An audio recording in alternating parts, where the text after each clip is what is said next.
Welcome to PD TV. 2019లో 151 సీట్లు గెలుచుకున్నటువంటి YCP party తీరా 2024 ఎన్నికలకు వచ్చేప్పటికీ కేవలం 11 స్థానాలకే సరిపెట్టుకుని ఘోర ఓటమిని అయితే చూడడం జరిగింది. అయితే ఈ 5 సంవత్సరాల పాటు వైసీపీ పార్టీ పరిపాలన చూసిన తర్వాత ఖచ్చితంగా మళ్ళీ వైఎస్ జగన్మోహన్ రెడ్డి అధికారంలో రాబోతున్నారంటూ వైసీపీ పార్టీ అయితే పెద్ద ఎత్తున ప్రచారం అయితే జరిగింది. కానీ ఎన్నికల ఫలితాలను చూస్తే కనుక వైసీపీ పార్టీ ఓడిపోవడంతో ఎక్కడ లోపాలు జరిగినాయి, వైసీపీ పార్టీ ఓడిపోవడానికి గల కారణాలు ఏంటి అంటే చాలా కారణాలు అయితే వినిపిస్తూ ఉన్నాయి. ఇక వైసీపీ పార్టీ ఓడిపోవడానికి ముఖ్య కారణాలు అడిగి తెలుసుకుందాం. ప్రస్తుతం మనతో పాటు ఉన్నారు.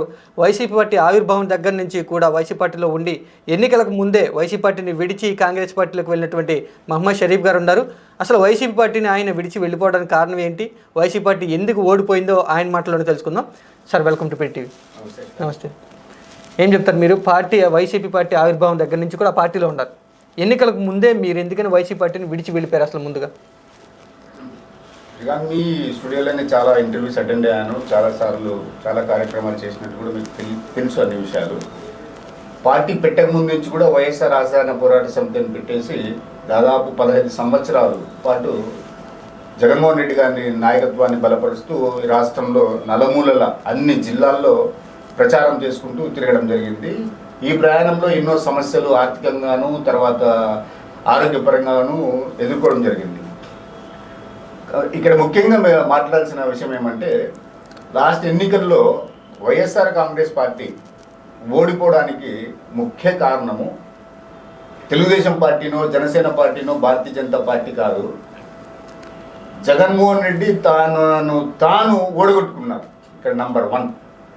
అది కూడా ఎందుకు చెప్తాను చూడండి. అతిగా నమ్మడం వల్ల అతని దగ్గర పెట్టుకున్నటువంటి కోటరీ ఏదైతే ఉందో, they are not politicians, they are employees. ఈ విషయం చాలా గుర్తుపెట్టుకోవాలి. వాళ్ళు రాజకీయ నాయకులు కాదు, వాళ్ళు జనం నుంచి వచ్చిన నాయకులు కాదు, ఏ రోజు జనం కోసం పోరాడే నాయకులు కాదు, జనం గురించి ఆలోచించే వాళ్ళు, జనం పల్సు తెలియని వాళ్ళు ఎంప్లాయీస్. వాళ్ళ కీలకమైన బాధ్యతలు ఆయన ఇచ్చారో లేదో కానీ, బట్ వీళ్ళైతే కీలకమైన బాధ్యతలు తీసుకోవడం జరిగింది రాష్ట్రంలో.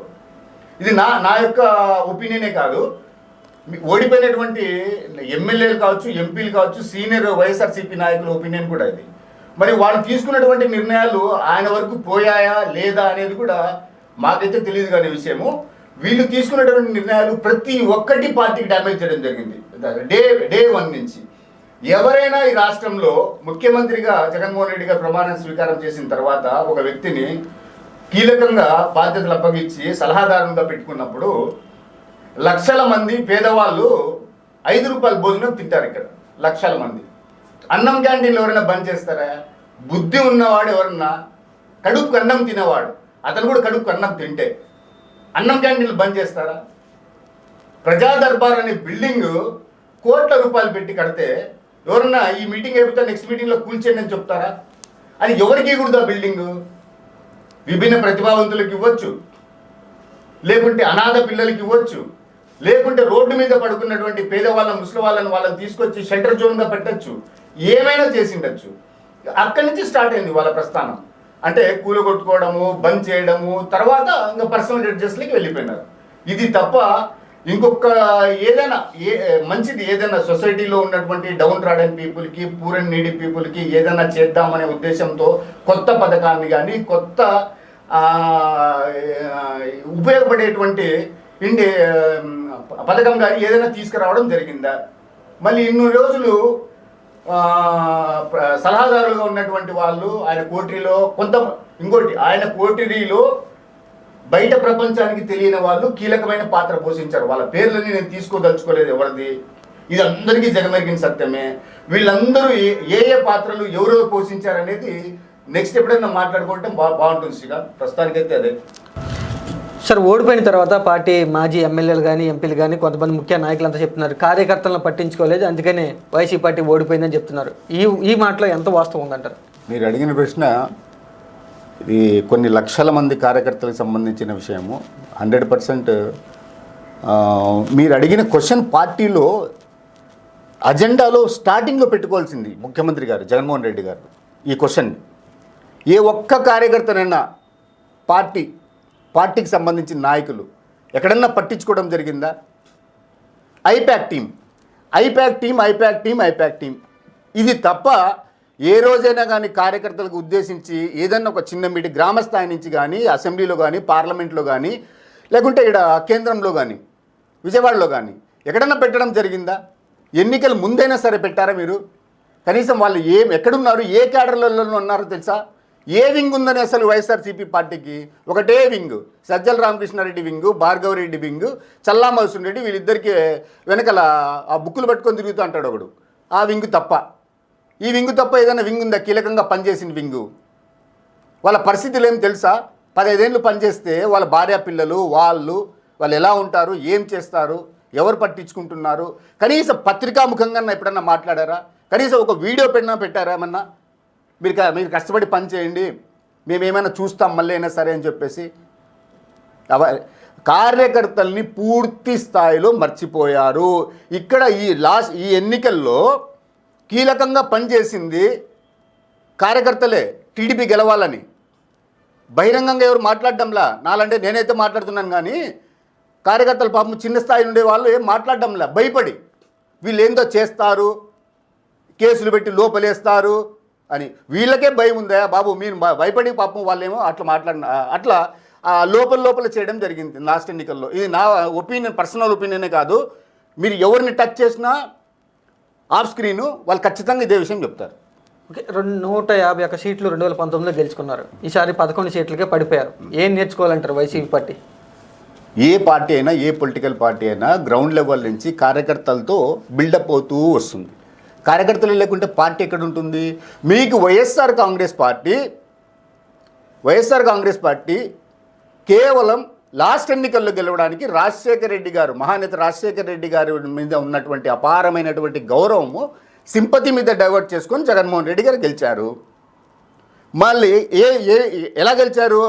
రాజశేఖర రెడ్డి గారి కంటే ఇంకా మెరుగైనటువంటి పాలన ఇస్తారు రాష్ట్ర ప్రజలకి అని చెప్పేసి అనుకున్నారు. ఆయన మెరుగైన పాలన ఎవరికి ఇచ్చారంటే గిన అక్కడ అతని సర్కిల్లో ఉన్నటువంటి ఒక 20-30 కుటుంబాలకి మెరుగైనటువంటి పాలన ఇచ్చాడు.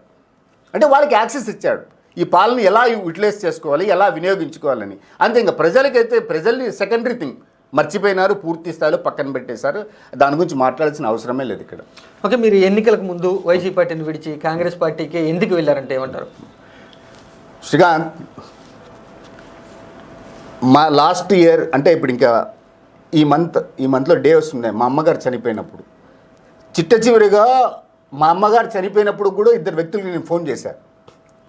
మా అమ్మగారు చనిపోయేటప్పుడు ఒక మాట అడిగారు, ఏరా ఏమన్నా ఇస్తారా, నీకు ఇవ్వరా, ఇలాగే తిరుగుతున్నావు, వయసు ఎంత నీది, మరి ఎట్లరా ఏమి అంటే, లేదమ్మా ఇస్తారులేమ్మా, ఏదో ఒకటి ఇస్తారు, ఏదో ఒకటి చేస్తారని చెప్పి సర్ది చెప్పా. నా చేతుల్లోనే చనిపోయింది, కళ్ళ ముందర కూర్చొని చనిపోయింది మా అమ్మ. అప్పుడు కూడా 2 నాయకులకు ఫోన్ చేశారు. జగన్మోహన్ రెడ్డి దగ్గర ఉన్నటువంటి వ్యక్తిని, ఇక్కడ ఈ కీలకంగా అడ్మినిస్ట్రేషన్లో ఉండే వ్యక్తిని. వాళ్ళిద్దరు చెప్పిన మాట ఏమంటే, సరే నువ్వు రా మాట్లాడదాము అంతే. ఇదే మాటే. ఏ నాయకుడు రాలేదు, వాళ్ళు రావాలి అని చెప్పేసి నేను ఉద్దేశంతో చేయలేదు. వాళ్ళు ఏదైనా డబ్బు ఇవ్వాలి అనే ఉద్దేశంతో చేయలేదు. కాకుంటే అప్పటికన్నా రియలైజ్ అయ్యి కనీసం ఆమె చివరి కోరికన్నా ఏదైనా చేస్తారు వీళ్ళు అనుకున్నా. లాస్ట్ ఎన్నికల వరకు 1 మంత్ బిఫోర్ వరకు కూడా నా ప్రయత్నాలు అయితే జరిగినాయి. పైన హైకమాండ్తో మాట్లాడాలి. ఇక్కడే కాదు, డిఫరెంట్గా చేయాలి ఏదన్నా, లేకుంటే ఇబ్బంది పడతామని చెప్పేసి ఇంకా కాలేదు. వాళ్ళు ఎవరు అక్కడ పట్టించుకునే పరిస్థితులు లేరు. వైఎస్ఆర్సీపీలో అడ్మినిస్ట్రేషన్కి సంబంధించి గ్రౌండ్ లెవెల్లో ఏమన్నా జరిగితే ఎవరికి చెప్పల్లా మరి చెప్పండి. ఎవరికి చెప్పల్లా? సజ్జల రామకృష్ణారెడ్డి చెప్పల్లా. సజ్జల రామకృష్ణారెడ్డి నడుచుకుంటూ మాట్లాడతాడు. ఆయన కూర్చొని మాట్లాడేది ఎవరితో అంటే కేవలం బాగా సౌండ్ పార్టీలు, సూట్ కేసులు హెవీగా ఉండేవాళ్ళు, డబ్బుండే వాళ్ళు వస్తే వాళ్ళని లోపల పిలిచిపోయి మాట్లాడతాడు. కార్యకర్తలతో, నాయకులతో మాట్లాడేవారితో కారు దిగి 2 అడుగులు వేస్తూ మాట్లాడడం, మళ్ళీ అట్లే వెళ్ళిపోవడం. అది ఆయన లీడర్ కాదయా బాబు. Is a employee from day 1. Is a employee, is not a leader. మీరు ఎప్పుడు తెలుసుకుంటారా ఎంతమంది జీవితాలతో ఆడుకున్నారా మీరు? వైఎస్ఆర్ కాంగ్రెస్ పార్టీలో పనిచేసినటువంటి కార్యకర్తలు కొంతమంది ఏడ్చినారు, చచ్చిపోయినారు, సూసైడ్ చేసుకున్నారు, ఊర్లో వదిలేసి వెళ్ళిపోయినారు, పిల్లలతో డివోర్స్ తీసుకొని వెళ్ళిపోయినారు, రోడ్డు మీద పడేసినారు. ఇప్పటికైనా మళ్ళీ రియలైజ్ కాలేదు నువ్వు. సజ్జల రామకృష్ణారెడ్డి నీ కొడుకు వాడు మళ్ళీ ఇంకా చల్లా మధుసూదన్ రెడ్డి. నా వల్ల Challa Madhusudan Reddy skill development chairman అయింది. నా వల్ల చల్లా మధుసూదన్ రెడ్డి స్కిల్ డెవలప్మెంట్ నుంచి గవర్నమెంట్ అడ్వైజర్గా తయారైంది. ఏమన్నా ఒక అడ్వైజ్ ఇచ్చారా మీరు? స్కిల్ డెవలప్మెంట్ ఏం జరిగిందో నాకు తెలుసు. ఇప్పుడు మాట్లాడాల్సిన అవసరం లేదు, ఇంకా చాలా ఉంది. కాకుంటే నేను ధైర్యంగా వచ్చి మాట్లాడుతున్నాను, నన్ను ఏం చేయలేరు, నాకు తెలుసు, నా గురించి అందరికీ తెలుసు, నేనేందో నాకు తెలుసు. కానీ భయపడి చాలామంది చెప్పడంలో ఏం జరిగిందని. రాను వాళ్ళు కూడా వస్తారు బయటికి, అప్పుడు తెలుస్తుంది ఏం జరిగిందనేది. మీరు ఎన్నికల్లో షర్మిల వెంట ఆమె ఎంపీగా పోటీ చేసినప్పుడు బాగా పెద్ద ఎత్తున కూడా ప్రచారంలో పాల్గొన్నారు, ఆమె అంటే ఉన్నారు మీరు మొదటి నుంచి కూడా. అవును. రాయలసీమలో ఎందుకని వైసీపీ పార్టీకి నష్టం కలిగిందంటే షర్మిల వల్లేనంటారా? అక్కగారు షర్మిలమ్మ గారు కేవలం వైఎస్ రాజశేఖర రెడ్డి గారి ఆశయాల్ని పబ్లిక్లోకి తీసుకుపోవాలి అనే ఉద్దేశంతో పనిచేయడమే కాకుండా, వివేకానంద రెడ్డి మర్డర్ కేసు ఇన్ని సంవత్సరాలైనా ఒక కొలిక్కి రాలేదు. దాంట్లో ఉన్నటువంటి అక్యూజ్డ్ క్యాండిడేట్ని ఎందుకు సిబిఐ అరెస్ట్ చేయడం లేదు, ముఖ్యమంత్రి గారు ఎందుకు వెనుకలు వేసుకొస్తున్నారనే ఒక డిమాండ్ మీదే పోయారు తప్ప వేరే ఉద్దేశంతో ఎక్కడా పోలేదు. ప్రజలు ఆదరించారు. ఓడిపోయినంత మాత్రాన అక్క షర్మిలమ్మ ఓడిపోయినారనుకుంటే నైతికంగా రాష్ట్ర వ్యాప్తంగా విజయం సాధించారనేది జగమెరిగిన సత్యం. తెలుగుదేశం పార్టీ వాళ్ళు ఎన్డీఏ వాళ్ళు చెప్పుకున్నా చెప్పుకోకపోయినా ఇది జగమెరిగిన సత్యం. మా వల్ల, షర్మిలమ్మ వల్ల, కాంగ్రెస్ పార్టీ వల్ల ఈ రాష్ట్రంలో ఎంత % డ్యామేజ్ అయిందో ప్రతి ఒక్కరికి తెలుసు. ఏ నియోజకవర్గంలో పోయినా బ్రహ్మరథం పట్టారు షర్మిలమ్మకి. కొంతమంది బహిరంగంగా వచ్చి సపోర్ట్ చేశారు, కొంతమంది ఇంటర్నల్గా సపోర్ట్ చేశారు, ఇది వాస్తవం. ఇంత పెద్ద ఎత్తున కూడా ప్రచారం చేసిన షర్మిల గారు ఎందుకని గెలవలేకపోయారు ఎంపీగా? అక్కడ షర్మిలమ్మ గెలవాలనేది మెయిన్ ఇంటెన్షన్ కానే కాదు. మేము అనుకున్నదేమి, షర్మిలమ్మ అనుకునేదేమి, గవర్నమెంట్ని మార్చాలి, ఫస్ట్ ఇంపార్టెంట్ ఇష్యూ గవర్నమెంట్ని మార్చాలి. దాంట్లో సక్సెస్ అయ్యారు. టోటల్గా ఎక్కువ సీరియస్గా తీసుకోలేదు షర్మిలమ్మ, ఇది వాస్తవం. షర్మిలమ్మని ఎక్కడైనా ఏదైనా ఇంటర్వ్యూలో అక్కడ అడిగినా కూడా ఆమె మేడం కూడా అదే మాట చెప్తారు. ఇది క్లియర్ కట్. గవర్నమెంట్ మారాలి, ప్రజలకు అందుబాటులో ఉండే గవర్నమెంట్ రావాలి, ప్రజలకు మంచి చేసే గవర్నమెంట్ రావాలి. ఈ అరాక్ మందు తాగి దాదాపు 5 లక్షల మంది పైన కుటుంబాలు చచ్చిపోయినాయి, 10 లక్షల కుటుంబాలు రోడ్డు మీద పడినాయి. అలాంటి మంది అమ్మినారు. వీటి అన్నిటికీ బేస్ చేసుకొని ఆమె చెప్పింది. అంతేగాని నేను గెలవాలా, కంపల్సరీ నేను గెలిచాలనుకుంటే అది పెద్ద విషయమేం కాదు. ఒక్క ఎంపీ పార్లమెంట్ మీదగిన కాన్సన్ట్రేట్ చేసి ఎక్కడా తిరగకోకుండా ఇక్కడే కూర్చొని నేను ఒక్కదాన్నే గెలవాలి, రాష్ట్ర వ్యాప్తంగా కాంగ్రెస్ ఏమైనా పర్వాలేదు అనుకుంటే కన్నా ఈజీగా గెలిచిపోయే వాళ్ళం భారీ మెజార్టీతో. అది కాదు, ఓట్ బ్యాంక్ పెరగాలి రాష్ట్ర వ్యాప్తంగా. కాంగ్రెస్ మళ్ళీ నెక్స్ట్ టైం ఊపందుకోవాలి. నెక్స్ట్ ఆల్టర్నేట్ పార్టీ ఈ రాష్ట్రంలో కాంగ్రెస్ పార్టీ కాబట్టి. ఓకే, ఎన్నికల ఫలితాలు వచ్చిన దగ్గర నుంచి కూడా చాలా చోట్ల అధికార పార్టీ వాళ్ళు వైసీపీ పార్టీ యొక్క శిలాఫలకాలు కానివ్వండి, రాజశేఖర రెడ్డి గారి యొక్క విగ్రహాలు ధ్వంసం చేస్తున్నారు కదా. మీరు అభిమానించినటువంటి రాజశేఖర రెడ్డి గారికి ఆ విధంగా అవమానం జరుగుతున్నప్పుడు మీరేమంటారు? ఈ విషయాన్ని పూర్తిగా ఖండిస్తున్నాము. ఈ విషయాన్ని పూర్తిగా, రాజశేఖర రెడ్డి గారి విగ్రహాన్ని ఎవరు ముట్టుకున్నా, తెలుగుదేశం పార్టీ వాళ్ళు కానీ, జనసేన పార్టీ కానీ, భారతీయ జనతా పార్టీ కానీ దాని తగ్గట్టు పర్యవసానాలు పూర్తి స్థాయిలో ఎదుర్కోవాల్సి వస్తుంది. ఇదైతే వాస్తవం, క్లియర్ కట్. మీరు జగన్మోహన్ రెడ్డి గారి గురించి మాట్లాడుతున్నామన్నంగా మేము వైసీపీ గురించి టార్గెట్ చేసి మాట్లాడుతున్నామంటే రాజశేఖర రెడ్డి సార్కి వ్యతిరేకంగా మాట్లాడుతున్నామని కాదు. రాజశేఖర రెడ్డి సార్ మా గుండెల్లో ఉంటారు ఎప్పుడు. రాజశేఖర రెడ్డి సార్ జోలికి పోయినా, విగ్రహాలు జోలికి పోయినా కూడా దాని తర్వాత ఎదుర్కోవాల్సిన పరిణామాలు తీవ్రంగా ఉంటాయని చెప్తున్నాము. ఈ విషయంలో చంద్రబాబు నాయుడు గారు పూర్తి స్థాయిలో ఆయన ఇన్వాల్వ్ అయ్యి పార్టీ శ్రేణులకి, ప్రజలకు ఒకసారి పిలిపించి, మీ కార్యకర్తలు కావచ్చు, ఇంకోరు కావచ్చు, ఎవరో వైసీపీ పార్టీలో కొంతమంది కార్యకర్తలు, నాయకులు చేసిన దానివల్ల రాజశేఖర రెడ్డి గారి విగ్రహాలని పడగొట్టడము, ఆయనకు అవమానం చేసే విధంగా ఆడ ప్రవర్తించడం అనేది పద్ధతి కాదు. మీరే పెద్దవాళ్ళు, మీరే పిలిపి ఇవ్వాలని రాష్ట్ర ముఖ్యమంత్రికి నేను విన్నవించుకుంటున్నా. ఓకే, ఇక్కడి నుంచి కాంగ్రెస్ పార్టీ యొక్క అడుగులు ఎట్లా ఉండబోతున్నాయి ఏపీలో? శ్రీకాంత్ గారు, పార్లమెంట్ ఎన్నికల్లో మీరు చూస్తే పూర్తి స్థాయిలో పుంజుకుంది అనేది మనం చూసాం ఫిగర్స్. అంటే ఏ సమయంలో అయినా సరే కేంద్రంలో ఏదైనా జరగచ్చు. 6 నెలల తర్వాత జరగచ్చు, సంవత్సరం తర్వాత జరగచ్చు, అటు జరగచ్చు, ఇటు జరగచ్చు.